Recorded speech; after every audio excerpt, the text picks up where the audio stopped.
Terry Christian, chairman of the Cartoonist Club of Great Britain, one of Dave's finest groups. He absolutely loved his contemporaries and loved all his cartoonist mates.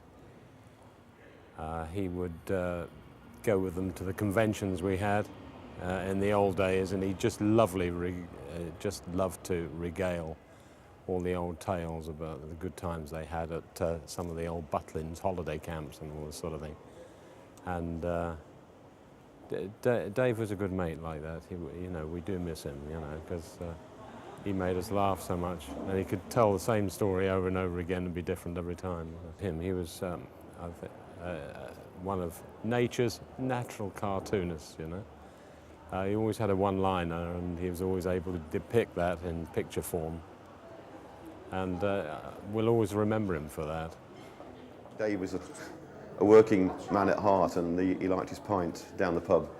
And as all cartoonists like people watching, observing other people. I'm sure Dave picked up on various idiosyncrasies and mannerisms, and particularly the male-female dialogue.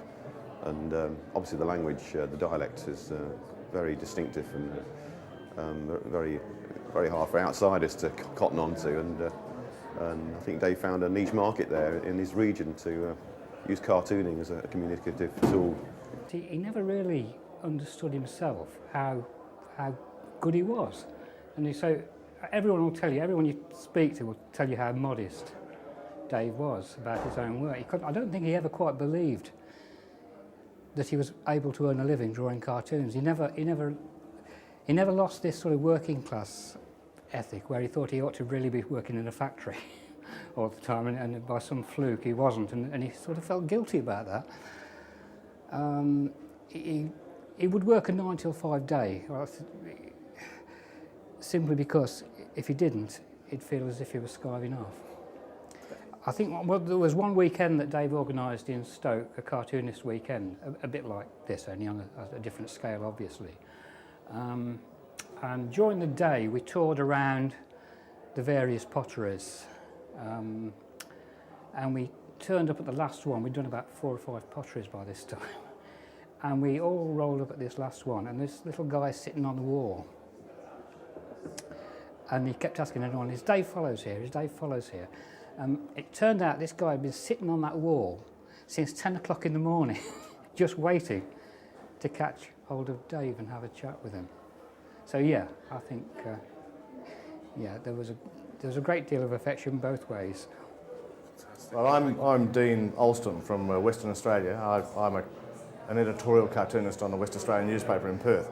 So I used to go to the Air festivals in Scotland, southwest of Glasgow, and met Dave in the course of that. Lots of nights on the booze, and watching Dave work as he did. He was great fun. Actually, tonight is the first time I've seen his cartoons of using that regional dialect, and that's what I'm very interested in. I love all the regional dialects in Britain, so I was very interested to know that he'd done that, and I just burst out laughing. As soon as I saw them, I immediately laughed. Trying to coming from Australia and trying to decipher the language is very funny. It's fantastic. Yeah, wonderful stuff. I'm a big admirer of David Follows, a very big admirer, because I wrote a book and David actually brought Grandad Pigott to life.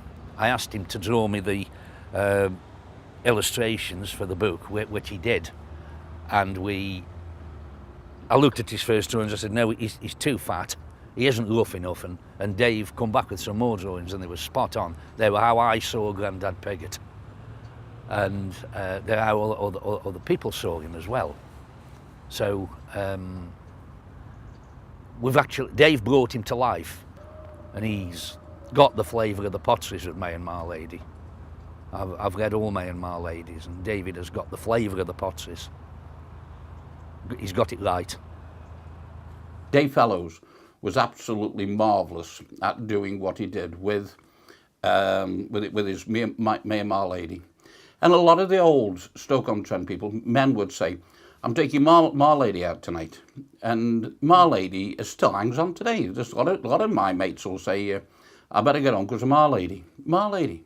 And it's still there. Dave Follows was wonderful. And Dave Follows did the cartoon that I've had for quite a long time. I did a dinner at Trentham Golf Club, and I was introduced by a friend of mine, and he said, as our after dinner speaker tonight, we decided to get someone from Stoke-on-Trent who had put Stoke-on-Trent on the map, who was very, very famous, and etc. I thought, this is a nice introduction.